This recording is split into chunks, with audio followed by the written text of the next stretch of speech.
Assolutamente niente mani nelle tasche dei veneti, niente tasse nuove. Questo è quello che ci sentiamo di dire, anche perché la scelta è stata fatta, cioè io non avallerò mai l'applicazione dell'addizione. E questa, annunciata da Luca Zaia, è forse l'unica buona notizia del momento. Per il sindaco di Noale, che a differenza di molti suoi colleghi è favorevole al patto di stabilità, la manovra colpisce gli enti locali. Ritengo che la manovra ancora una volta vada a pesare troppo sugli enti locali. Gli enti locali in questo momento sono quelli che continuano a tenere accesa quella speranza per tanti cittadini che contano ancora sullo Stato sociale.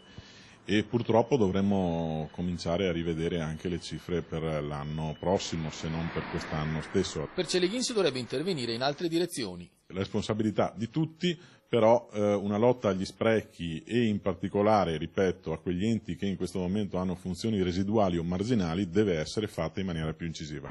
Mentre Roberto Carpinetti, sindaco di Mira, invita uno sciopero dei comuni contro la manovra, Celeghin pensa a consorziare 7 amministrazioni. Oltre al Noale, che è il capofila, c'è Salzano, Scorzè, Santa Maria di Sala, Martellago, Mirano, Spinea, e abbiamo ricevuto anche dal comune di Pianiga una manifestazione di interessamento a questo nostro progetto. Nel frattempo la Regione pensa che si possa intervenire tagliando su tutte le competenze per salvaguardarne alcune ritenute intoccabili. Noi vogliamo assolutamente tutelare i cittadini sotto il profilo della sanità, del sociale, del trasporto pubblico locale e della scuola, formazione e lavoro.